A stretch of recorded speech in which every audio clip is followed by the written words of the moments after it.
कैसे हो भाइयों? बोलो एक और बार स्वागत है आपका नए पॉडकास्ट में।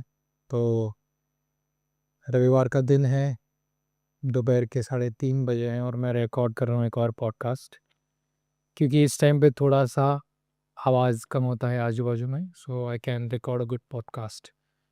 तो आज का टॉपिक थोड़ा सा अलग रहेगा, थोड़ा फाइनेंस रिलेटेड रहेगा, और क्योंकि उसके ऊपर मैंने अभी बात इतनी की नहीं। वैसे तो टैरिफ का टॉपिक है जो फाइनेंस के ऊपर है, लेकिन वो मोर ऑफ मैंने जियो पॉलिटिकली रखा था, जहाँ पर जो उसमें पॉलिटिक्स इन्वॉल्व है उसके बारे में बात की थी।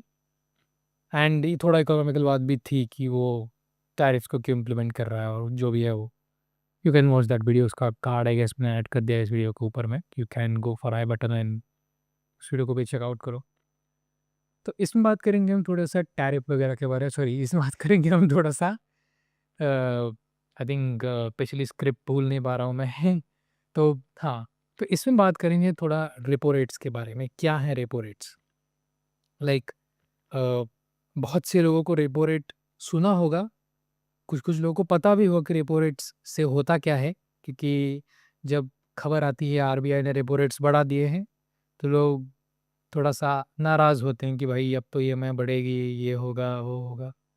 तो वो समझते हैं पूरा रेपो रेट्स का सिस्टम क्या है, इन्फ्लेशन क्या है, ईएमआईज़ पे फिर उसका क्या है, रेपो रेट्स ही क्या है, एंड देन फिर उसके जो बहुत से इम्पैक्ट्स होते हैं जब कुछ आरबीआई अपने मॉनेटरी पॉलिसी में डिसीजंस देता है, तो उसके डिसीजंस के जो इम्पैक्ट्स होते हैं वो भी समझेंगे। तो पूरा एक इन्फॉर्मेटिव सेट ऑफ वीडियो मैं बना रहा हूँ, एक पॉडकास्ट बना रहा हूँ, सोलो पॉडकास्ट है ऑब्वियसली। थोड़ा सा स्टार्ट से शुरू करते हैं। जो अपना अ, तरीका है उसी से हम उसको समझाएंगे। मैं कुछ थ्योरेटिकल आपको नहीं समझाऊंगा, बहुत ही बेसिक से समझेंगे इस बात को, और इंटरेस्टिंग करके समझेंगे, ना कि कुछ ऐसा इसे मैं बोरिंग वगैरह रखूँगा। तो थोड़ा समझते हैं कि रेपो रेट्स हैं क्या? क्यों हैं रेपो रेट्स? क्या है इनकी ज़रूरत? या फिर कौन ही समझ पाता है इन रेपो रेट्स को? और ये गवर्नमेंट का क्या बेसिकली प्लान है? या फिर हाँ, गवर्नमेंट का नहीं, एक्चुअली आरबीआई का होता है ये, लेकिन क्यों है? तो पहले समझते हैं कि आरबीआई क्या है? सबसे शुरुआत से शुरू करते हैं। बहुत बेसिक से समझाऊँगा मैं आपको। तो अ आरबीआई इज़ लाइक, जैसे हम कहते हैं ना, भारत में जितने भी सारे बैंक्स हैं, जितने भी सारे एनबीएफसीज़ हैं, एनबीएफसीज़ मतलब क्या? Non banking financial companies. जो कंपनीज़, कॉर्पोरेशंस कह सकते हो, कंपनीज़ कह सकते हो। जो कंपनीज़ बैंकिंग नहीं है लेकिन फिर भी लोन की सुविधा प्रोवाइड करती हैं, उनको हम कहते हैं एनबीएफसीज़। जो पर्सनल फाइनेंस कंपनीज़ होती है ना, उस तरह की। देन आपके पास बैंक्स हो गए, बहुत सारे फाइनेंशियल, जो भी जिस भी तरह के फाइनेंसेस अवेलेबल हैं, उनसे रिलेटेड बहुत सारी कंपनीज होती हैं। उन सबको रेगुलेट करने के लिए एक इंस्टीट्यूशन है जिसका नाम है आरबीआई। अब आरबीआई खुद में भी एक बैंक है, उसका नाम ही है रिजर्व बैंक ऑफ इंडिया। उसका काम क्या है समझो। जो भी फाइनेंशियल इंस्टीट्यूट्स इंडिया में रन कर रहे हैं, उनको लाइसेंस प्रोवाइड करना, मतलब उन्हें बिजनेस करने की अनुमति देना, right? This is the first task. And उनके रेगुलेशंस, और हर एक फाइनेंशियल इंस्टीट्यूशन अपने रेगुलेशंस को फॉलो कर रहा है या नहीं, वो चेक करना। So financial regulation and approval for the license is the main task जो आरबीआई करता है। अपार्ट फ्रॉम दिस, आरबीआई जो है अपने देश की करेंसी भी छापता है। So it is the central core of financial system of India, right? तो अब आरबीआई के बहुत सारे फंक्शंस हैं, उसमें से एक फंक्शन होता है आरबीआई का मॉनेटरी पॉलिसी, जो हर 2 महीने में, डेढ़ महीने में आरबीआई लाता है। साल की 6 पॉलिसीज़ होती हैं, हर 2 महीने में 1 पॉलिसी, ऐसे रफली आप समझ सकते हैं।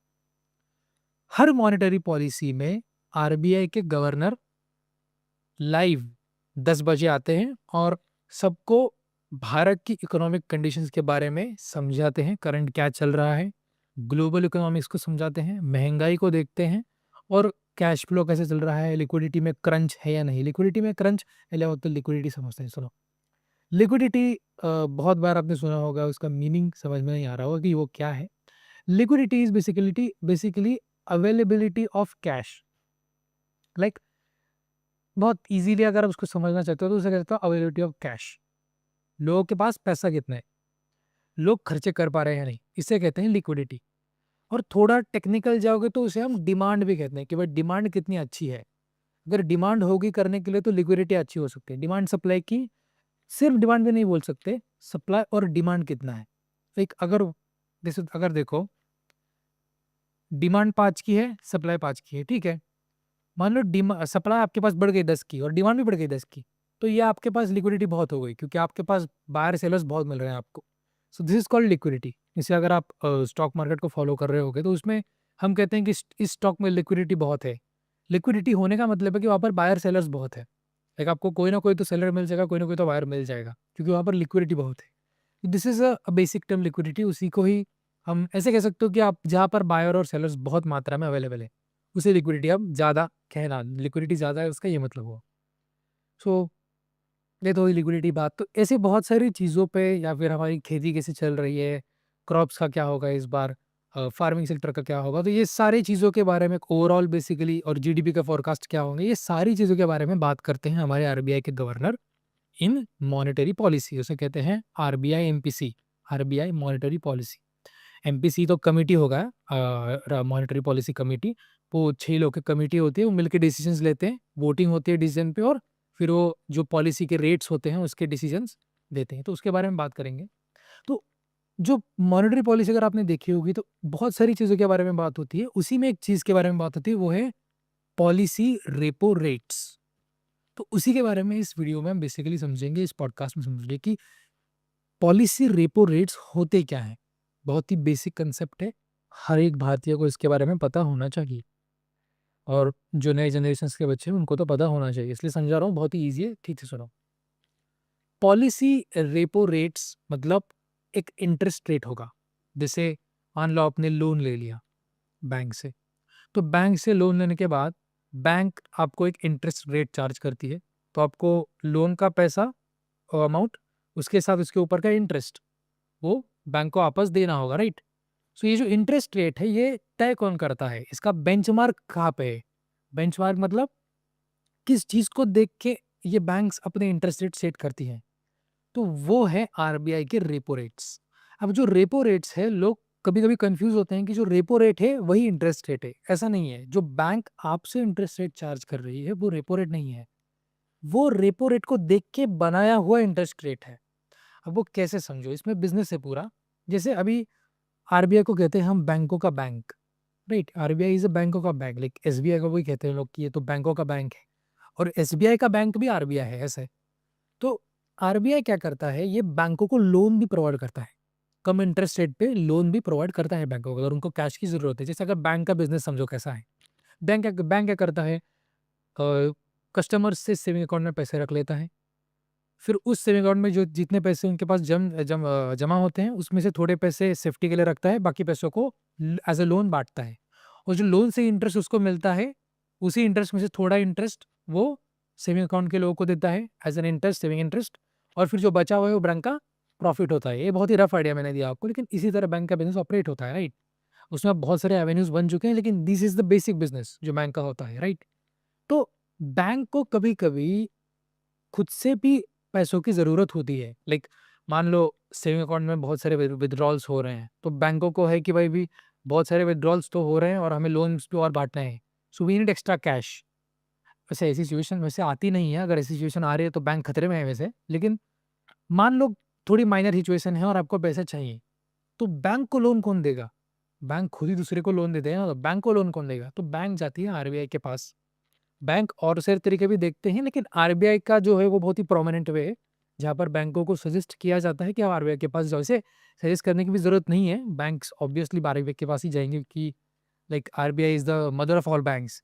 तो उनके पास वो जाते हैं और वहाँ से लोन लेते हैं अपनी कंडीशन को, टेम्पररी सिचुएशन को हैंडल करने के लिए या फिर कुछ काम होगा उसके लिए। सो जो आरबीआई से पैसा लेगी बैंक, वो भी एक इंटरेस्ट रेट पे आरबीआई उनको पैसे देता है, खाली फुकट पैसा नहीं देता कि ले लो चलो 0% पे।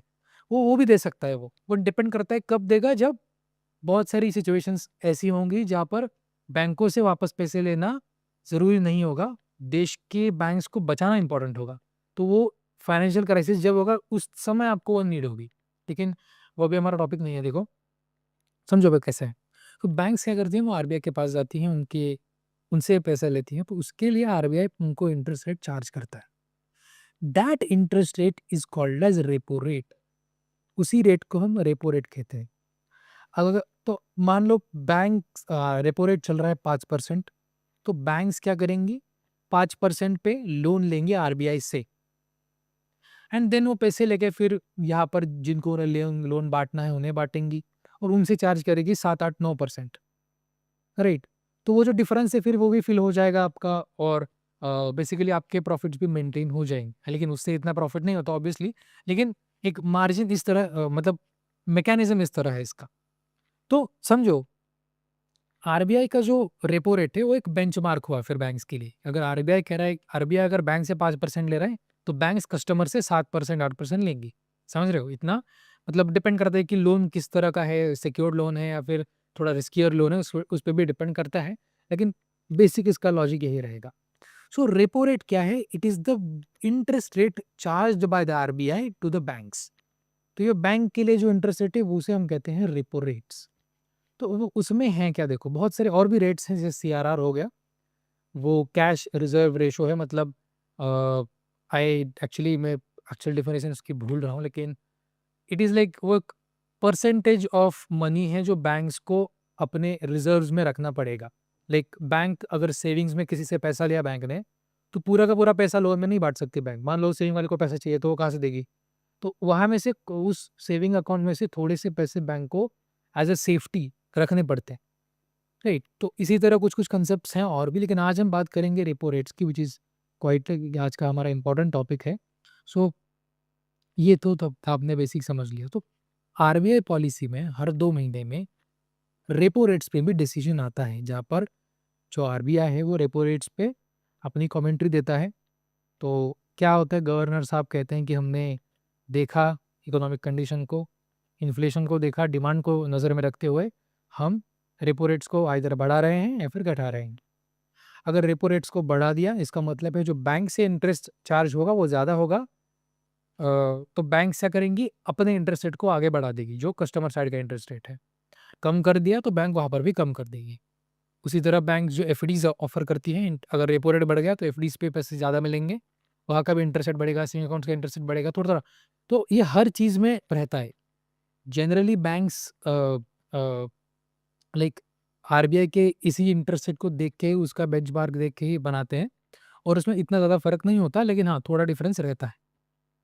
तो दिस इज जो कि बेसिक कंसेप्ट रेपो रेट्स का है, जो आपको समझ में आना चाहिए, राइट।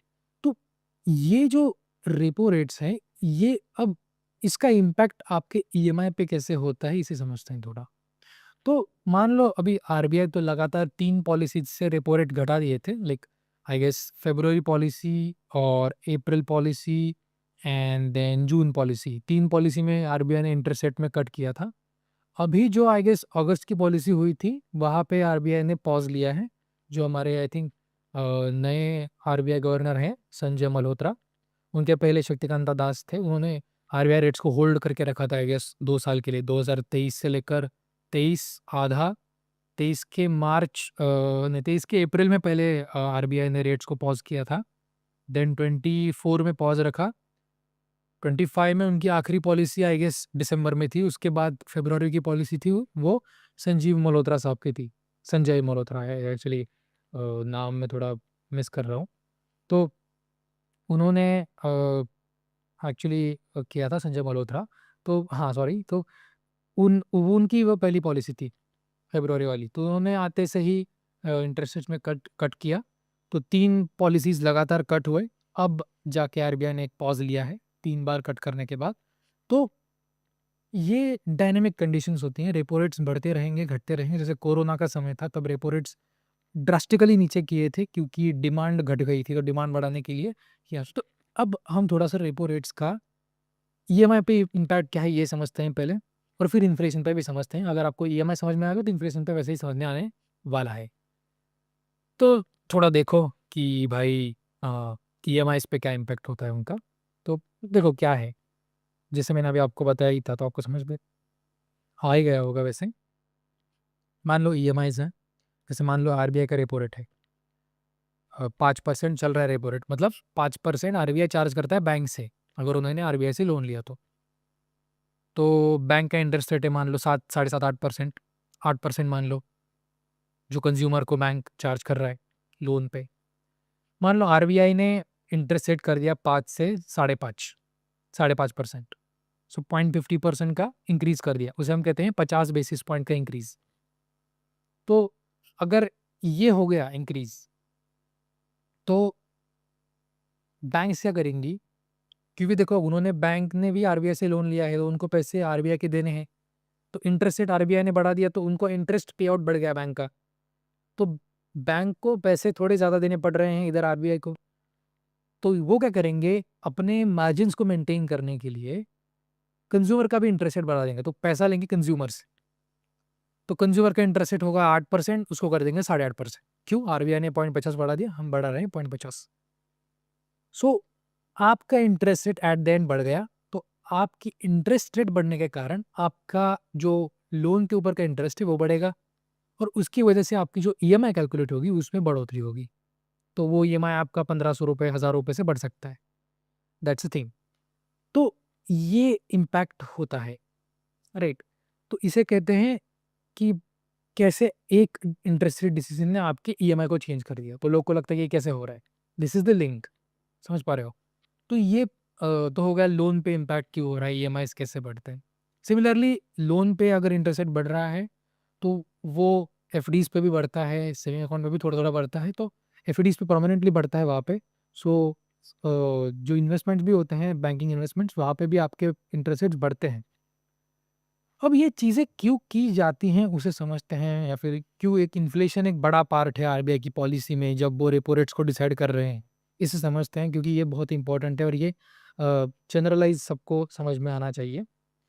क्योंकि देखो इन्फ्लेशन क्या है, मान लो एक 100 रुपये की चीज़ है, अगले साल वो चीज़ आपको 110 रुपये की मिलने लगी, उतनी ही चीज़ है, क्वांटिटी भी चेंज नहीं हो, लेकिन आपको 110 में मिल रही है, तो इसे हम कहते हैं इन्फ्लेशन। 10% प्राइस बढ़ गया, सो आप कहेंगे 10% का इन्फ्लेशन हो गया, राइट?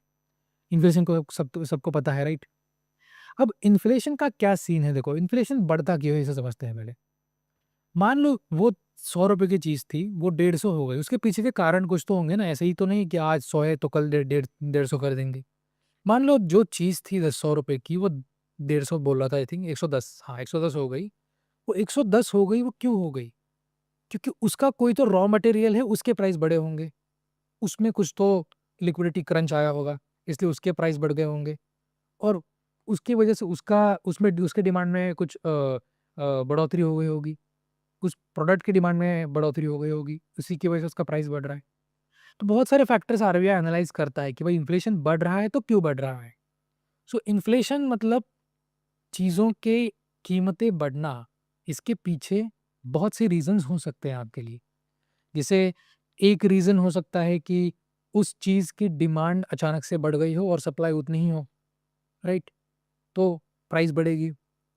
कैसे बढ़ती है प्राइस, ये भी लोगों को समझ में नहीं आता कि डिमांड सप्लाई का ये गेम क्या है। मान लो 10 लोग एक रूम में बैठे हैं, एक प्रोडक्ट सामने बेचा जा रहा है और 10 लोगों के लिए 10 प्रोडक्ट हैं, तो 10 लोग अपने-अपने प्रोडक्ट्स को लेके चले जाएँगे, राइट? अब मान लो दोस्त लोग 10 ही हैं और प्रोडक्ट हो गए 2, 10 की बजाय सिर्फ 2 ही प्रोडक्ट्स बचे हैं अब। तो लोग क्या करेंगे, बिडिंग करेंगे। ऑक्शन में बिडिंग होती है ना, आईपीएल ऑक्शन में, वैसे बिडिंग करेंगे और उसका प्राइस बढ़ते जाएगा। क्योंकि ये बेसिकली डिमांड सप्लाई का गेम है। तो हम बोलेंगे वो चीज़ महँगी हो गई, क्यों हो गई महँगी? क्योंकि चीज़ का सप्लाई कम है और डिमांड बढ़ गई है बहुत। तो एक तो डिमांड साइड का इन्फ्लेशन हो गया, एक होता है सप्लाई साइड में इन्फ्लेशन। जैसे डिमांड नहीं बढ़ रही, डिमांड तो उतनी ही है लेकिन सप्लाई अचानक से कम हो गई। कुछ तो नेचुरल कैलेमिटी आ गई, या फिर वो चीज़ का भंडार खत्म हो गया, कुछ तो ऐसे रीज़न्स हो गए। एक कोई डिज़ास्टर आ गया, कैलेमिटी आ गई, कुछ तो कैटास्ट्रोफ़ी हो गई। तो ऐसे कुछ रीज़न्स हो सकते हैं जिसकी वज़ह से सप्लाई साइड में अचानक से कमी आ गई हो और डिमांड तो उतनी है, तो फिर प्राइस बढ़ेंगे। So it's basically a mismatch between demand and supply, तब आपकी इन्फ्लेशन बढ़ती है। इन्फ्लेशन कम हो सकती है क्या?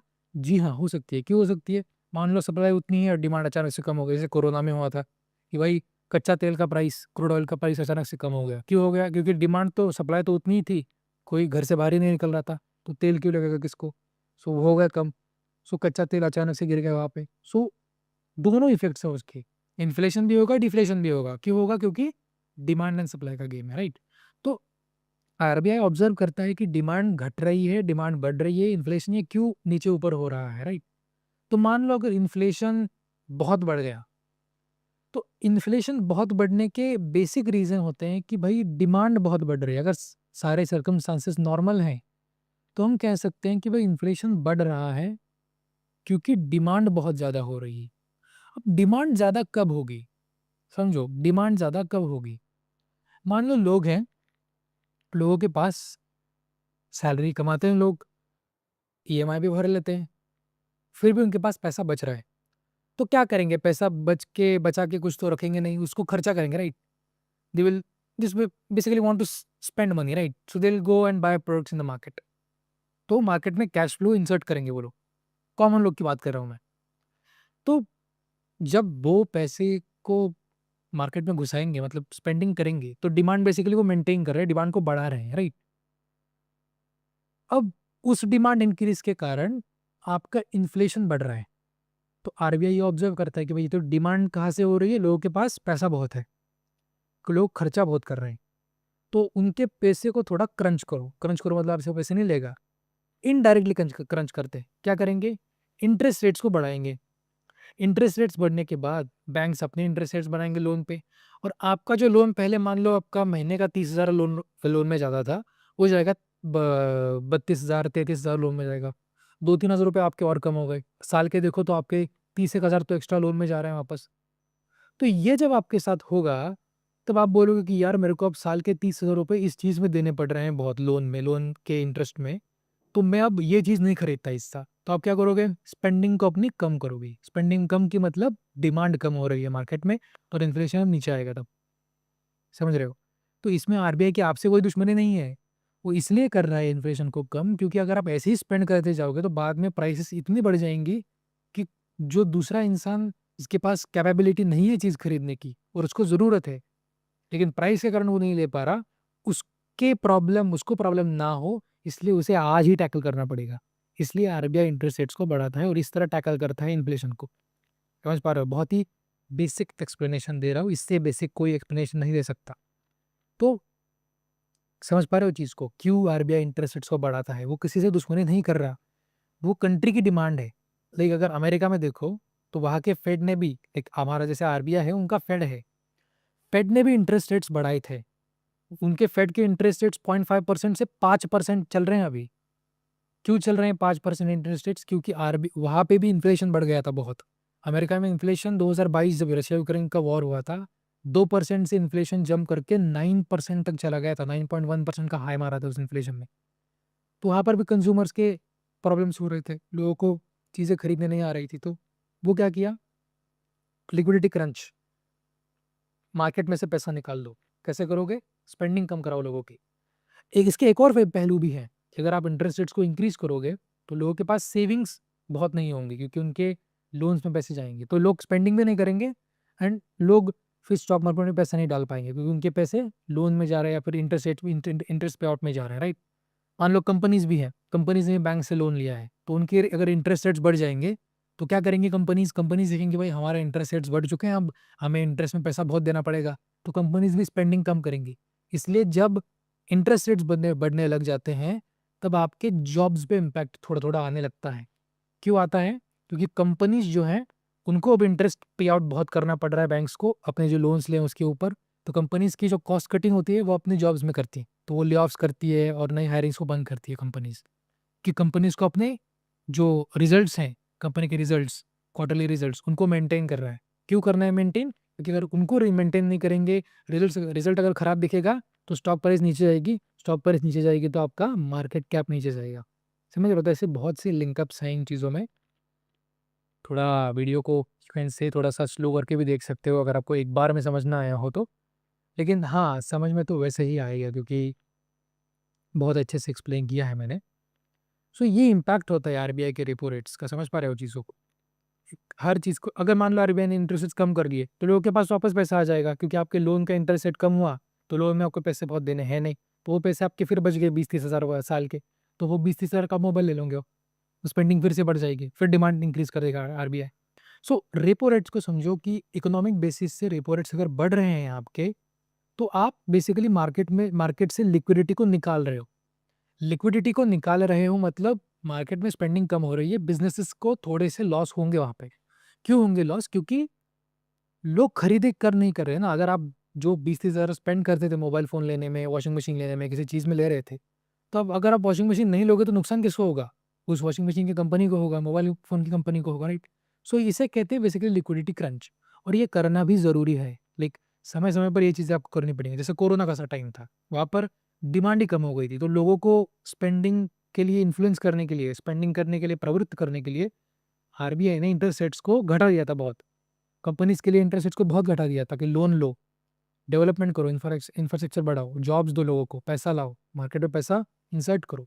तो आरबीआई ये टाइम टू टाइम डिसीजंस लेता रहता है। जब बहुत ज़्यादा इन्फ्लेशन हो जाएगी, तो इन्फ्लेशन को कम करेगा, कैसे करेगा? इंटरेस्ट रेट्स बढ़ाएगा, स्पेंडिंग को कम करेगा, लिक्विडिटी को घटाएगा। जब लिक्विडिटी बहुत घट जाएगी, तो उसे वापस रिवाइव करेगा। तो ऐसे वेव में चलता है ये काम, समझ रहे हो?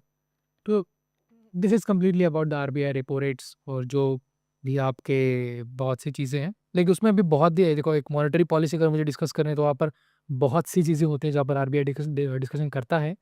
लेकिन बाकी डिस्कशन से ज़्यादा इम्पोर्टेंट रेपो रेट्स का डिस्कशन है। लाइक मैं समझना चाहता, लाइक मेरे को पसंद है लोगों को सिखाना कि क्या रेट्स हैं, कैसे आप चीज़ों को समझा सकते हो। लाइक मेरे को पसंद होता है कि थोड़ा फाइनेंशियल लिटरेसी लोगों में होनी चाहिए। आपको समझना चाहिए कि एक आरबीआई का डिसीजन आ रहा है तो उसका मतलब क्या है।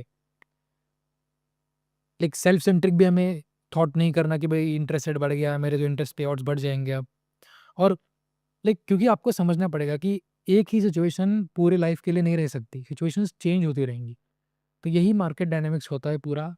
आरबीआई एक है, उसको केयर सबकी करनी है, इसलिए वो ऐसे हार्श डिसीजंस कभी कभी लेता है, कभी कभी बहुत अच्छे डिसीजंस भी लेता है। लाइक जैसे कोरोना के टाइम पे हमने बहुत ही रिलैक्सेशन कर दिया था आरबीआई ने। सो जब सिचुएशंस ऐसी आएंगी जहाँ पर ज़रूरत है, आप देखिए अभी जैसे अभी देख रहे हो, 3 लगातार रेट कट कर दिया आरबीआई ने, 3 लगातार 3 पॉलिसीज़ में।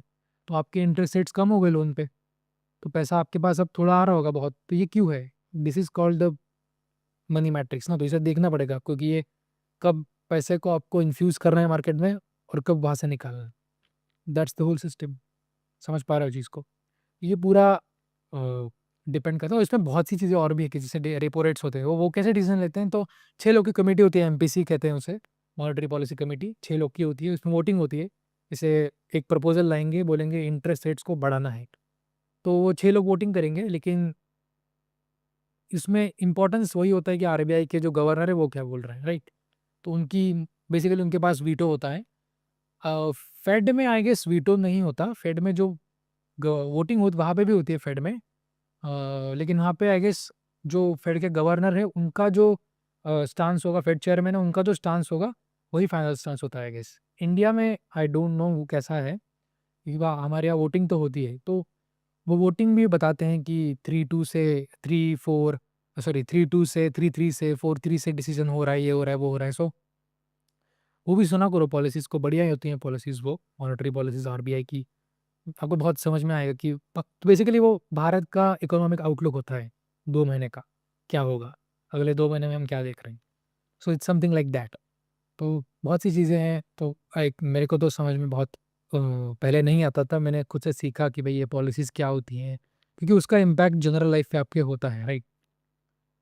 तो this is whole about like repo rates क्या हैं, क्यों हैं, किस लिए हैं। अब थोड़ा मतलब ये आई थिंक ये तो पूरा फाइनेंस रिलेटेड ही हो गया हमारा पॉडकास्ट। अब मैं चाहता हूँ कि एक पॉडकास्ट बनाऊँ ऑन थोड़ा-सा हमारे विज्ञान के ऊपर। तो वेद विद्या के ऊपर आई थिंक मैं 4 जो युग हैं अपने, सतयुग, त्रेता, द्वापर और कलयुग, इसके ऊपर अब मैं एक नेक्स्ट पॉडकास्ट बनाऊँगा जहाँ पर हम चारों युगों की बात करेंगे और समय के चक्र की बात करेंगे, कैसे वो फ्लो होता है। सो ऑब्वियसली यहाँ इस चैनल पे बहुत सारे वैराइटीज़ के आपको टॉपिक मिलेंगे, और वही टॉपिक्स मैं आपको उस इनिशियल पॉडकास्ट में दिखा भी रहा हूँ। तो अगर आपको पसंद आते हैं तो देखो, एन्जॉय करो एंड सब्सक्राइब करो अगर आपको पसंद है, और फ्रेंड्स को शेयर करो, इस वीडियो को शेयर करो, पॉडकास्ट को शेयर करो, स्पॉटिफ़ाई पे देख रहे हो तो फॉलो करो। Thank you, bye.